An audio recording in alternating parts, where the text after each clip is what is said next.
Part 2 torch बेचने वाले। साहब मेरे टॉर्च बिक जाते और मैं मज़े में ज़िंदगी गुजारने लगा। वायदे के मुताबिक ठीक 5 साल बाद मैं उसी जगह पहुंचा जहां मुझे दोस्तों से मिलना था। वहां दिन भर मैंने उसकी राह देखी, वह नहीं आया। क्या हुआ?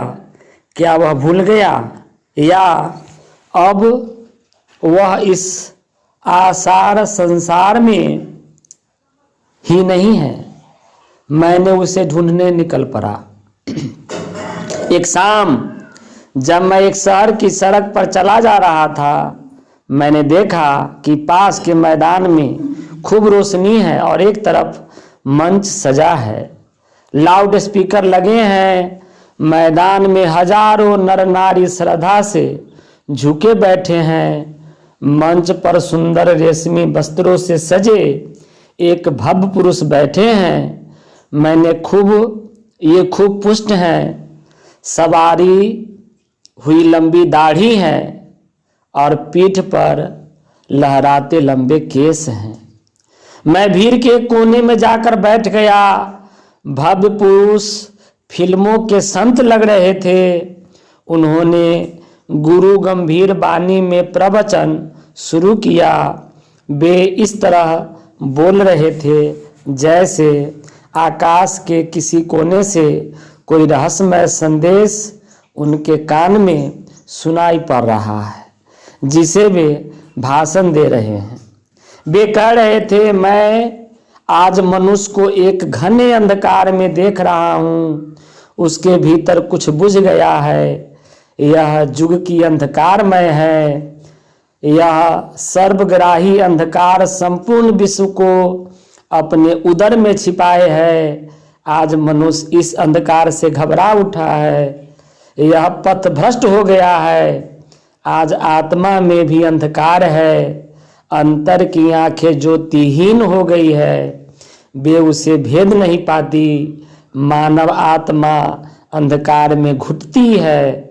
मैं देख रहा हूँ मनुष्य की आत्मा भय और पीड़ा से त्रस्त है। इसी तरह वे बोलते गए और लोग स्तब्ध सुनते गए।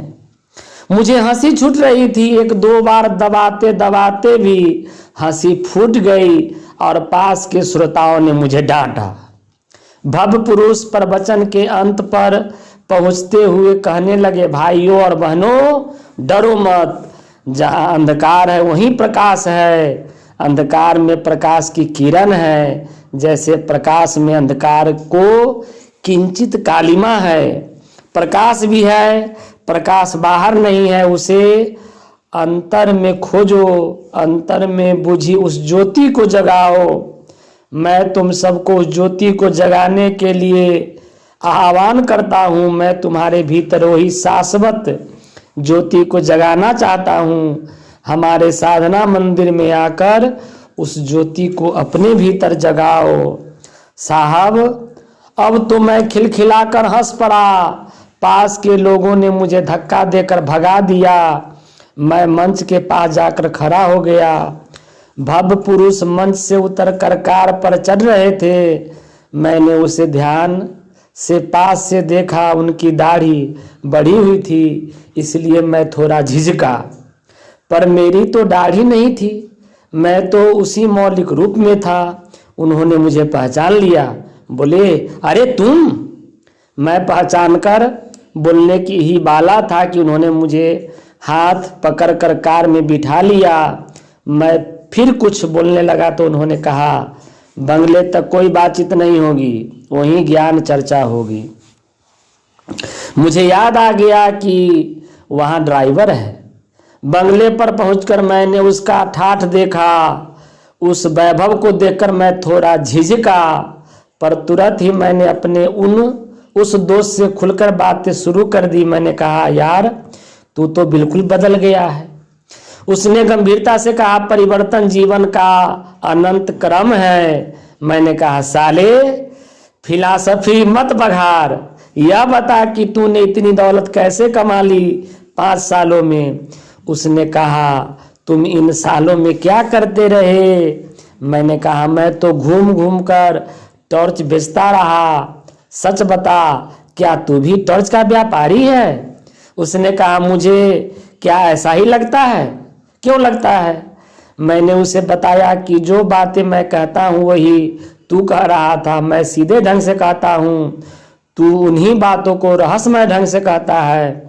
अंधेरे का डर दिखाकर लोगों को टॉर्च बेचता हूँ। तू भी अभी लोगों को अंधेरे का डर दिखा रहा था, तू भी जरूर टॉर्च बेचता है। उसने कहा तुम मुझे नहीं जानते, मैं टॉर्च क्यों बेचूंगा? मैं साधु, दार्शनिक और संत कहलाता हूँ। मैंने कहा तुम कुछ भी कहलाओ, बेचते तो तुम टॉर्च ही हो। तुम्हारे और मेरे प्रवचन एक जैसे हैं, चाहे कोई दार्शनिक बने, संत बने या साधु बने। अगर वह लोगों को अंधेरे का डर दिखाता है तो जरूर अपनी कंपनी का टॉर्च बेचना चाहता है। तुम जैसे लोगों के लिए हमेशा ही अंधकार छाया रहता है। बताओ, तुम्हारे जैसे किसी आदमी ने हजारों में कभी भी यह कहा कि आज दुनिया में प्रकाश फैला है?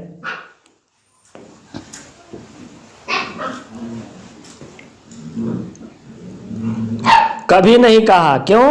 इसलिए कि उन्हें अपनी कंपनी का टॉर्च बेचना है। और मैं खुद भर दोपहर में लोगों से कहता हूं कि अंधकार छाया है। बता किस कंपनी का टॉर्च बेचता है? मेरी बातों ने उसे ठिकाने पर ला दिया था। उसने सहज ढंग से कहा तेरी बात ठीक ही है, मेरी कंपनी नई नहीं है, सनातन है। मैंने पूछा कहाँ है तेरी दुकान? नमूने के लिए का टॉर्च तो दिखा। सूरज छाप टॉर्च से बहुत ज़्यादा बिक्री है उसकी। उसने कहा उस टॉर्च की कोई दुकान बाजार में नहीं है, वह बहुत सूक्ष्म है मगर कीमत उसकी बहुत मिल जाती है। तू 1-2 दिन रह तो मैं तुझे सब समझा देता हूँ। तो साहब मैं 2 दिन उनके पास रहा। तीसरे दिन सूरज छाप टॉर्च की पेटी को नदी में फेंककर नया काम शुरू कर दिया। वह अपनी दाढ़ी पर हाथ फेरने लगा, बोला बस 1 महीने की देर और है। मैंने पूछा तो अब कौन सा धंधा करोगे?